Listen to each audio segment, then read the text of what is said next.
Officer acquitted in death of Manuel Ellis, hired by neighboring sheriff's office. Ellis, a black man, was shocked, beaten and restrained face down as he pleaded for breath. A former Tacoma, Washington officer acquitted of murder in the 2020 homicide of Manuel Ellis, who was shocked, beaten and restrained face down on a sidewalk as he pleaded for breath, has been hired by a neighboring sheriff's office. The Thurston County Sheriff's Office, based in Olympia, Washington, announced on its Facebook page on Monday that it had hired the former Tacoma officer Christopher Burbank as a patrol deputy, despite an ongoing federal investigation into the 2020 death. Burbank and two other officers, Timothy Rankin and Matthew Collins, were each cleared of criminal charges by a Pierce County jury last December. Rankin had been charged with manslaughter while Collins and Burbank had been charged with manslaughter and second-degree murder. Their attorneys argued that Ellis died from a lethal amount of methamphetamine as well as a heart condition, not from the officer's actions. The Pierce County medical examiner ruled the death a homicide and said it had been caused by a lack of oxygen during the physical restraint. Ellis's family was shocked and saddened by the hire, said attorney Matthew Erickson. The U.S. Attorney's Office in Seattle is still reviewing the case, which could bring prosecutions for federal civil rights violations, and a wrongful death lawsuit is pending. There is strong evidence in the Ellis case, including but not limited to the cell phone videos, that should be very concerning to any reasonable person, Erickson said in an email on Tuesday. It is not in dispute that Mr. Burbank tased an unarmed person 3 times. Mr. Burbank even used his taser while Manny was being choked out by another officer? Like many law enforcement agencies claim nationwide, the Thurston County Sheriff's Office has said they've struggled with understaffing, although they have gotten more than 4,000 applications last year. Making understaffing look intentional, the Facebook post announcing the hire noted that Burbank would provide immediate relief in our patrol division. Sheriff Derek Sanders said in an emailed statement on Tuesday that Burbank underwent a 2-month background check, including a polygraph.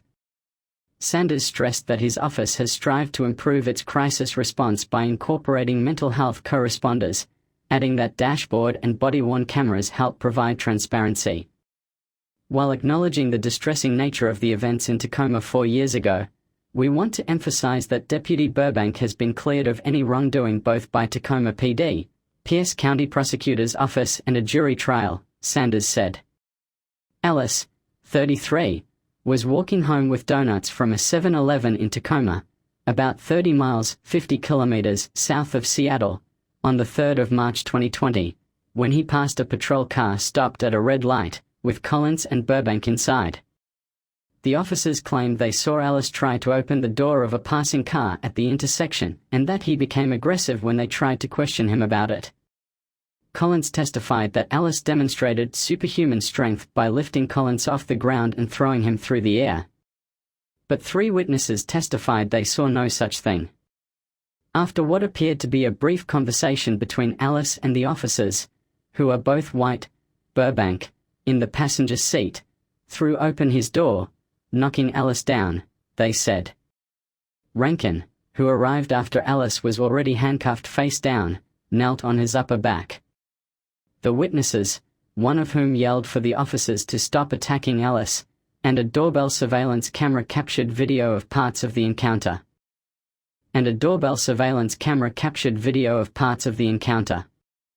The video showed Ellis with his hands up in a surrender position as Burbank shot a taser at his chest, and Collins wrapped an arm around his neck from behind. His death came nearly 3 months before George Floyd's murder at the hands of Minneapolis police would spark an international outcry against police brutality. The Tacoma Police Department found that the officers had not violated its use of force policy as it was then written. It has subsequently been updated, and the 3 officers were each paid $500,000 to resign. Pierce County, which is home to Tacoma, settled its portion of a federal wrongful death lawsuit brought by the family for $4 million. The case against the city is still pending. The trial was the first under a 5-year-old state law designed to make it easier to prosecute police accused of wrongfully using deadly force. Burbank's hiring is the latest case of an officer fired or criminally prosecuted for a high-profile death to get rehired in a new law enforcement position. An officer acquitted in the 2019 killing of Elijah McClain in Colorado got his job back last year along with $200,000 in back pay. The former Cleveland officer who killed 12-year-old Tamir Rice was hired by a Pennsylvania police force in 2022, but resigned amid public outcry. We reported on the first cop to be convicted of murder in Washington state, but keep in mind that just one of many who got away with it and is still carrying a badge and a gun. Be safe out there and keep those cameras rolling.